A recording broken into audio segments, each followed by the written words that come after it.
ಕಮಲದಳಕ್ಕೆ ಕಲಾಪದಲ್ಲಿ ಸಿದ್ದು ಭರ್ಜರಿ ಗುದ್ದು. ಆರೋಪಗಳಿಗೆ ಸಿದ್ದು ಸಾಕ್ಷಿ ಸಮೇತ ತಿರುಗೇಟು. ಸಿದ್ದು ಬತ್ತಳಿಕೆಯಲ್ಲಿರೋ ಬ್ರಹ್ಮಾಸ್ತ್ರಗಳು ಯಾವುವು ಗೊತ್ತಾ? ಜುಲೈ 15ರಿಂದ ರಾಜ್ಯ ವಿಧಾನಮಂಡಲ ಅಧಿವೇಶನ ಆರಂಭವಾಗಲಿದೆ. ಆ ಅಧಿವೇಶನದಲ್ಲಿ ರಾಜ್ಯ ಕಾಂಗ್ರೆಸ್ ಸರ್ಕಾರವನ್ನ ಕಟ್ಟಿಹಾಕೋಕೆ ರಾಜ್ಯ ಬಿಜೆಪಿ ಮತ್ತು ಜೆಡಿಎಸ್ ಪಕ್ಷಗಳು ಸಜ್ಜಾಗಿ ಕೂತಿವೆ. ಈ ಸಲ ಕಮಲದಳ ಪಕ್ಷಗಳ ಕೈಯಲ್ಲಿ 3 ಹಗರಣಗಳ ಆರೋಪಗಳಿವೆ. ಅವುಗಳನ್ನು ಮುಂದಿಟ್ಟುಕೊಂಡು ಸರ್ಕಾರದ ಮೇಲೆ ಮುಗಿಬೀಳೋಕೆ ಫುಲ್ ಪ್ರಿಪರೇಷನ್ ಮಾಡಿಕೊಂಡಿವೆ. ಆದ್ರೆ ಸಿಎಂ ಸಿದ್ದರಾಮಯ್ಯ ಮತ್ತು ಡಿಸಿಎಂ ಡಿಕೆಶಿ ಕೂಡ ತಮ್ಮದೇ ದಾಟಿಯಲ್ಲಿ ಕಮಲದಳಕ್ಕೆ ತಿರುಗೇಟು ಕೊಡಲು ಪ್ರತಿತಂತ್ರ ಹಿಡಿದಿದ್ದಾರೆ. ಹಾಗಾದ್ರೆ ಕಮಲದಳ ಆರೋಪಗಳಿಗೆ ಸಿಎಂ ಸಿದ್ದರಾಮಯ್ಯ ಸಾಕ್ಷಿ ಸಮೇತ ತಿರುಗೇಟನ್ನ ಕೊಡ್ತಾರಾ? ಸಿದ್ದರಾಮಯ್ಯನವರ ಬತ್ತಳಿಕೆಯಲ್ಲಿರೋ ಬ್ರಹ್ಮಾಸ್ತ್ರಗಳಾದ್ರೂ ಯಾವುವು ಗೊತ್ತಾ? ಅದನ್ನ ಡೀಟೇಲ್ ಆಗಿ ತೋರಿಸ್ತೀವಿ. ಆದ್ರೆ ಅದಕ್ಕಿಂತ ಮೊದಲು ಹಲೋ ಕನ್ನಡ ಯೂಟ್ಯೂಬ್ ಚಾನಲ್ ಅನ್ನು ಸಬ್ಸ್ಕ್ರೈಬ್ ಮಾಡ್ಕೊಳ್ಳಿ. ಹಾಗೇನೇ ಪಕ್ಕದಲ್ಲಿರೋ ಬೆಲ್ ಬಟನ್ ಅನ್ನು ಪ್ರೆಸ್ ಮಾಡಿ. 3 ಅಸ್ತ್ರಗಳು. ರಾಜ್ಯ ಬಿಜೆಪಿ ಮತ್ತು ಜೆಡಿಎಸ್ ಪಕ್ಷಗಳ ಬಳಿ ಕಾಂಗ್ರೆಸ್ ಸರ್ಕಾರವನ್ನ ಹಣಿಯೋಕೆ 3 ಅಸ್ತ್ರಗಳಿವೆ. ಅದರಲ್ಲಿ ಒಂದು ಮೂಢ ಹಗರಣ, 2 ವಾಲ್ಮೀಕಿ ನಿಗಮದ ಅಕ್ರಮ ಆರೋಪ ಮತ್ತು 3ನೇಯದ್ದು ಗ್ಯಾರಂಟಿ ಯೋಜನೆಗಳಿಗೆ SC/STಗಳಿಗೆ ಮೀಸಲಿಟ್ಟ ಹಣ ಬಳಕೆ ಮಾಡಿಕೊಂಡಿರೋ ಆರೋಪ. ಈ 3 ಹಗರಣಗಳನ್ನ ಮುಂದಿಟ್ಟುಕೊಂಡು ಮುಂದಿನ ಸೋಮವಾರದಿಂದ ನಡೆಯುವ ವಿಧಾನಮಂಡಲ ಅಧಿವೇಶನದಲ್ಲಿ ಸರ್ಕಾರವನ್ನ ಹಣಿಯೋಕೆ ಕಮಲದಳ ಪಕ್ಷಗಳು ಪ್ಲಾನ್ ಮಾಡಿವೆ.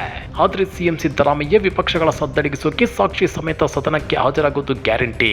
ಆ ಮೂಲಕ ವಿಪಕ್ಷಗಳ ಏಟಿಗೆ ಎದುರೇಟು ಆರೋಪಕ್ಕೆ ಪ್ರತ್ಯಾರೋಪ ಮಾಡೋಕೆ ಕಾಂಗ್ರೆಸ್ ನಾಯಕರು ಸಜ್ಜಾಗುತ್ತಿದ್ದಾರೆ. ಹಾಗಾದ್ರೆ ಸಿದ್ದರಾಮಯ್ಯ ಮತ್ತು ಕಾಂಗ್ರೆಸ್ ನಾಯಕರು ಅದೇಕೆ 3 ಹಗರಣಗಳನ್ನು ಸಮರ್ಥಿಸಿಕೊಳ್ಳಬಹುದು ಗೊತ್ತಾ? ಅದನ್ನ ಒಂದ್ ಸ್ವಲ್ಪ ಡೀಟೇಲ್ ಆಗಿ ತೋರಿಸ್ತೀವಿ ನೋಡಿ. ನಂಬರ್ 1, ಮೂಡ ಜಮೀನು ವಿವಾದ. ಸಿಎಂ ಸಿದ್ದರಾಮಯ್ಯ ಅವರ ಪತ್ನಿ ಪಾರ್ವತಿ ಅವರಿಗೆ ದಾನವಾಗಿ ಸಿಕ್ಕಿದ್ದ 3.16 ಎಕರೆ ಜಮೀನನ್ನ ಮೂಡ ಅಧಿಕಾರಿಗಳು ವಶಪಡಿಸಿಕೊಂಡಿದ್ರು. ಆನಂತರ ಅದಕ್ಕೆ ಪರ್ಯಾಯವಾಗಿ ಬೇರೆ ಕಡೆ ನಿವೇಶನಗಳನ್ನ ಹಂಚಿದ್ರು.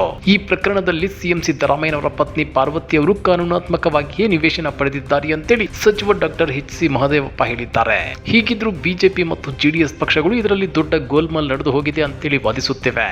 ಆದ್ರೆ ವಿಪಕ್ಷಗಳ ಈ ಆರೋಪಕ್ಕೆ ಸದನದಲ್ಲಿ ತಕ್ಕ ತಿರುಗೇಟು ಕೊಡೋಕೆ ಸಿಎಂ ಸಿದ್ದರಾಮಯ್ಯ ಸಿಕ್ಕಾಪಟ್ಟೆ ಹೋಂವರ್ಕ್ ಮಾಡಿಕೊಂಡಿದ್ದಾರೆ. ಈ ಪ್ರಕರಣದಲ್ಲಿ ಗಮನಿಸಬೇಕಾದ ಅಂಶ ಏನಂದ್ರೆ, ಮೂಡ ಅಧಿಕಾರಿಗಳು ಸಿಎಂ ಪತ್ನಿ ಜಮೀನನ್ನ ವಶಪಡಿಸಿಕೊಂಡಿರೋದಕ್ಕೆ. ಇನ್ನ ಆ ಜಮೀನಿಗೆ ಬದಲಾಗಿ ಇಂಥ ಕಡೆಯ ನಿವೇಶನಗಳನ್ನ ಕೊಡಿ ಅಂತೇಳಿ ಸಿಎಂ ಪತ್ನಿ ಪಾರ್ವತಿಯವರು ಒತ್ತಾಯ ಮಾಡಿಲ್ಲ. ಹೀಗಿದ್ಮೇಲೂ ಮೂಡ ಹಂಚಿಕೆ ಮಾಡಿದ್ದ ನಿವೇಶನಗಳನ್ನ ಪಡೆದುಕೊಂಡಿದ್ದೇ ತಪ್ಪ ಅನ್ನೋದು ಸಿಎಂ ಸಿದ್ದರಾಮಯ್ಯರ ವಾದ. ಆದ್ರೆ ಇದಕ್ಕೂ ಮೀರಿ ಕಮಲದಳ ಪಕ್ಷಗಳು ಸದನದಲ್ಲಿ ಇದೇ ವಿಚಾರದ ಬಗ್ಗೆ ಕೋಲಾಹಲ ಎಬ್ಬಿಸಿದ್ರೆ ತಿರುಗೇಟು ಕೊಡೋಕೆ ಸಿಎಂ ಸಿದ್ದರಾಮಯ್ಯ ಕೂಡ ಫುಲ್ ಪ್ರಿಪೇರ್ ಆಗ್ತಿದ್ದಾರೆ. ಮೂಡದಿಂದ ಬಿಜೆಪಿ ಜೆಡಿಎಸ್ ನ ನಾಯಕರು ಯಾರಿಗಾದ್ರೂ ಸೈಟ್ ಹಂಚಿಕೆಯಾಗಿದೆಯಾ ಅನ್ನೋ ಮಾಹಿತಿ ಸಂಗ್ರಹ ಮಾಡಲಾಗ್ತಿದೆ.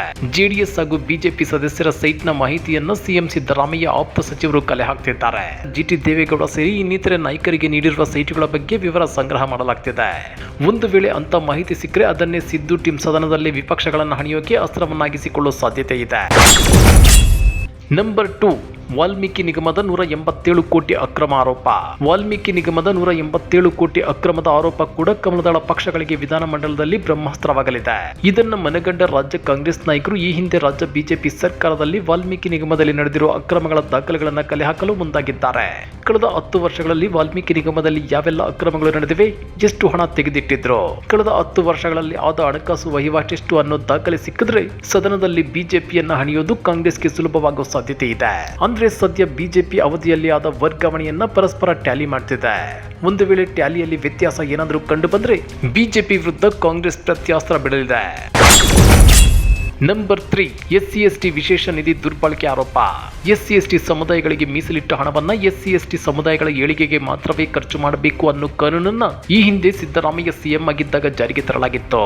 ಆದ್ರೆ ಈ ಸಲ ಗ್ಯಾರಂಟಿ ಯೋಜನೆಗಳಿಗೆ ಹಣ ಶಾರ್ಟೇಜ್ ಆಗಿದ್ದರಿಂದ ಸಿದ್ದರಾಮಯ್ಯ ಸರ್ಕಾರ SC/ST ಸಮುದಾಯದ ವಿಶೇಷ ನಿಧಿ ದುರ್ಬಳಕೆ ಮಾಡಿಕೊಂಡಿದೆ ಅಂತೇಳಿ ಆರೋಪಿಸಲಾಗುತ್ತಿದೆ. ಜೊತೆಗೆ ಮುಂದಿನ ಸೋಮವಾರದಿಂದ ವಿಧಾನಮಂಡಲ ಅಧಿವೇಶನ ಶುರುವಾಗಲಿದ್ದು ವಿಧಾನಮಂಡಲದಲ್ಲಿ ಇದೇ ವಿಚಾರವನ್ನ ಪ್ರಸ್ತಾಪಿಸಿ ಕಾಂಗ್ರೆಸ್ ಸರ್ಕಾರ ದಲಿತ ವಿರೋಧಿ ಅಂತ ಬಿಂಬಿಸೋದಕ್ಕೆ ಬಿಜೆಪಿ ಸಜ್ಜಾಗಿದೆ. ಆದ್ರೆ ಕಮಲದಳ ಪಕ್ಷಗಳಿಗೆ ತಿರುಗೇಟನ್ನು ಕೊಡೋದಕ್ಕೆ ಕಾಂಗ್ರೆಸ್ ಕೂಡ ಸಜ್ಜಾಗಿದೆ. ಈಗಾಗಲೇ SC/ST ಸಮುದಾಯಗಳ ಅಭಿವೃದ್ಧಿಗೆ ಮೀಸಲಿಟ್ಟ ಹಣವನ್ನ ದುರ್ಬಳಕೆ ಮಾಡಿಕೊಂಡಿಲ್ಲ ಅಂತೇಳಿ ಸಮಾಜ ಕಲ್ಯಾಣ ಇಲಾಖಾ ಸಚಿವರು ಸಮರ್ಥಿಸಿಕೊಂಡಿದ್ದಾರೆ. ಇದಕ್ಕೆ ಸಂಬಂಧಿಸಿದ ಅಂಕಿಅಂಶಗಳನ್ನ ಕಲೆ ಹಾಕ್ತಾ ಇರೋ ಸಚಿವರು ಸದನದಲ್ಲಿ ಅಂಕಿಅಂಶಗಳನ್ನ ಮುಂದಿಟ್ಟು ವಿಪಕ್ಷಗಳ ಬಾಯಿ ಮುಚ್ಚಿಸೋಕೆ ಸಜ್ಜಾಗಿದ್ದಾರೆ. ಹಾಗಾದ್ರೆ ಮುಂದಿನ ಸೋಮವಾರದಿಂದ ಸದನದಲ್ಲಿ ಸಿದ್ದು ಸರ್ಕಾರವನ್ನ ಕಟ್ಟಿಹಾಕಲು ಹೋಗಿ ಕಮಲದಳ ಪಕ್ಷಗಳ ಇಕ್ಕಟ್ಟಿಗೆ ಸಿಲುಕುತ್ತವ? ಸಿಎಂ ಸಿದ್ದರಾಮಯ್ಯ ಸದನದಲ್ಲಿ ವಿಪಕ್ಷಗಳಿಗೆ ತಕ್ಕ ತಿರುಗೇಟನ್ನ ಕೊಡ್ತಾರಾ? ಕಮೆಂಟ್ ಮಾಡಿ, ವಿಡಿಯೋ ಲೈಕ್ ಮಾಡಿ, ಶೇರ್ ಮಾಡಿ. ಇಂಥ ಮತ್ತಷ್ಟು ರೋಚಕ ರಾಜಕೀಯ ಸುದ್ದಿಗಳನ್ನ ಮಿಸ್ ಮಾಡದೆ ನೋಡಬೇಕು ಅಂದ್ರೆ ಹಲೋ ಕನ್ನಡ ಯೂಟ್ಯೂಬ್ ಚಾನಲ್ ಅನ್ನ ಸಬ್ಸ್ಕ್ರೈಬ್ ಮಾಡ್ಕೊಳ್ಳಿ.